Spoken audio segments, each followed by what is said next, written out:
பத்திரிகையாளர் அனைவருக்கும் வணக்கம், நன்றியும். விஷ்ணு சாருக்கு நன்றி சொல்லிக்கிறேன். ஹீரோவா தயாரிப்பாளர் விஷ்ணு சாருக்கும் நன்றி சொல்லிக்கிறேன். டைரக்டர் செல்லா சாருக்கு பெரிய நன்றி. ஐஸ்வரி கணேசன் சாருக்கு நன்றி. இல்லை கொஞ்சம் படபடப்பாக இருக்குது, டக்குன்னு முடிக்க சொல்லிக்கிறேன். இல்லைன்னா அங்கேருந்து சவுண்டு வரும் ஏய் அப்படின்ட்டு.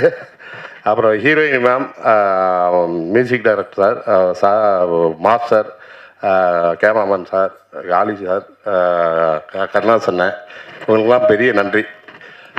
இப்போ டைரக்டரை பற்றி ஒரு ரெண்டு விஷயம் மட்டும் சொல்லிட்டு வச்சுறேன். இவங்க இப்போ சாரா இருக்காங்க பார்த்தீங்களா, குழந்தை. அந்த குழந்தை வந்து விஷ்ணு சார் போகும்போது அழுகிற மாதிரி ஒரு சீன் நீங்கள் படத்தில் பார்த்தீங்கன்னா இருக்கும். அதாவது குழந்தை அப்படின்னா வாயை கூச்சிட்டு அப்படி இப்படின்னு அழுவாங்க. ஆனால் இவங்க அப்படியே நின்ன ஷேப்லேயே வந்து கண்ணீர் அப்படியே டப்புன்னு விழுது. நான் பக்கத்தில் உட்காந்துருக்கேன். அப்படியே டைரக்டர் பார்த்து ஆள் யூனிட்டே கை தட்டிட்டாங்க. டைரக்டர் பார்த்து கையை தட்டிட்டு, இந்த பிள்ளையை வச்சு நான் படத்தை ஓட்டிடுறேன்டா அப்படின்னாரு. நான் சொன்னேன், சார் அப்போ நாங்களாம் அப்படின்னு. இல்லை வண்டிக்கெல்லாம் நீங்கள் முக்கியமான பேர் பார்ட்ஸு. அந்த பிள்ளை வந்து ஸ்டேரிங்கு, புரியுங்களா? நீங்கள் வந்து முன்வீல் கரெக்டாக போய் உருண்டுருங்க போங்க சார்.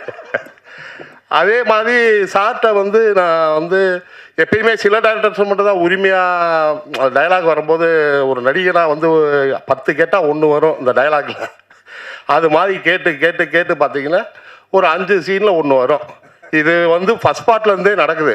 சரி சார் இவ்வளோ பொறுமையாக கேட்குறாரு அப்படின்ட்டு செகண்ட் பார்ட்டில் கேட்கும் போது தான் லாஸ்ட்டில் சொன்னார், இங்கே வாங்கினே, அதாவது நான் ஹீரோயினை ஒரு ஆபத்தான சீனில் எடுத்தால் கூட அங்கே கூட நீங்கள் கவுண்டர் போடுவீங்களே ஏதாவது ஒன்று அப்படின்னாரு. அப்போ தான் நான் தெரிஞ்சுக்கிட்டேன், இவ்வளோ பொறுமையாக இவ்வளோ இதாக அப்படின்ட்டு. ஏன் இப்படி எல்லாத்தையும் வேலை வாங்குறான்னு நான் புரிஞ்சுக்கிட்டது என்னென்னா, இப்போ சமீபமாக நான் கேள்விப்பட்டது, சார் டைரக்டர் மட்டும் இல்லை, ஃபஸ்ட்டு டாக்டராகவும் இருந்திருக்காரு. அதனால தான் இவ்வளோ வேலை வாங்கியிருக்காருன்னு. இனிமேல் டாக்டர் செல்லா அப்படின்னு தான் அவரை கூப்பிடணும். இப்போ சமீபமாக நான் கேள்விப்பட்டது. அதோட மொத்த விளக்கமும் காளி சார் சொல்லுவார். ரொம்ப நன்றி.